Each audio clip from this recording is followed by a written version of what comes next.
What are the signs that a patient might need a root canal? Some signs that indicate that a patient may need a root canal are toothache feeling, radiating pain in the face, swelling on the gum, like if there's a gum boil adjacent to a tooth, or swelling in the cheek or face, like a cellulitis.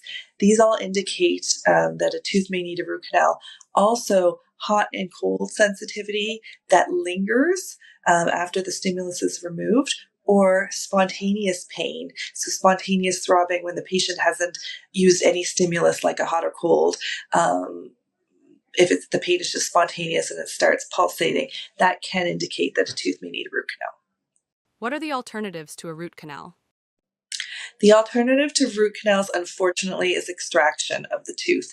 So when a tooth is damaged, and the nerve of a tooth is either dead or dying and irreversibly damaged, the only other alternative to doing a root canal is to extract the tooth, because you're going to end up with infection in that area. So a root canal aims at removing that infection and restoring the tooth to a functional use, and an extraction removes the infection as well, but you just don't end up with the tooth restored in functional use. What should I expect during a root canal procedure? So at a root canal appointment, we will often start by freezing the patient to make sure that they're nice and numb and that they're not going to have any discomfort during the procedure. This is important. Root canals also require the use of a rubber dam for safety. So this is always applied at a root canal appointment, the rubber dam, which helps to isolate the tooth and to prevent any materials, including root canal files, from being aspirated by the patient. So this is a safety issue. We often will allow patients or ask patients if they'd like to use their AirPods, because a root canal procedure can be a bit of a longer procedure. So a lot of times they like to listen to their own podcasts or music just to relax and distract themselves. But really for the patient, it only feels like a long filling. It's just extra time because we have to take care to shape all of the canals, clean them all out. So what we'll do is we will make a hole in the tooth. We'll access the nerve of the tooth, and we'll be removing that nerve tissue and the vascular structures tissue with it. We use files, rotary files, and irrigation to clean out the canals. And then we obturate the canals. So we fill them with a natural rubber material. It's called gutta perca, actually, and that is what we use to fill the root canals. And then the tooth is temporized, and later we will either place a filling or a filling in a crown for the patient as needed. What do you recommend for root canal aftercare? So for aftercare for root canal appointment, I often will tell the patient to make sure that they have liquid gel Advils. They're going to want to have Advil on hand because it can be sore after the freezing wears out. They shouldn't have any pain during the procedure at all. It should be very, very comfortable. But sometimes the healing process, there's some soreness to the tooth, or they find it sensitive to bite on and such.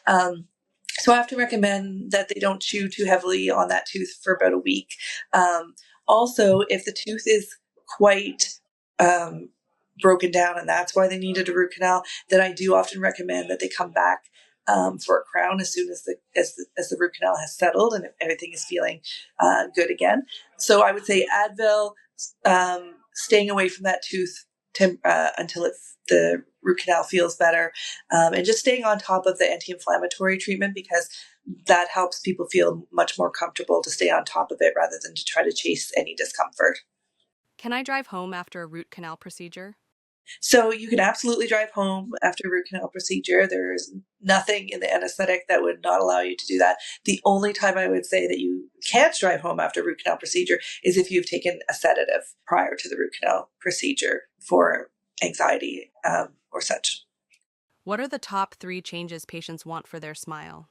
I would say color of teeth is a big one. So a lot of people are interested in bleaching their teeth.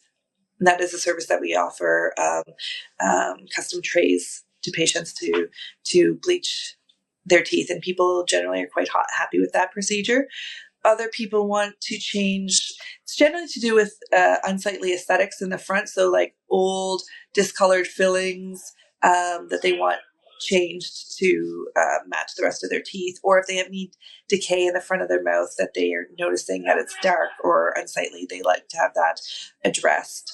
So sometimes shaping, like reshaping certain edges or have that they find unattractive. So sometimes they'll want us to use a disc to kind of smooth out an area or recontour an area of their teeth to make the teeth appear softer or straighter, an edge straighter, that sort of thing, to help their smile, improve their smile aesthetic.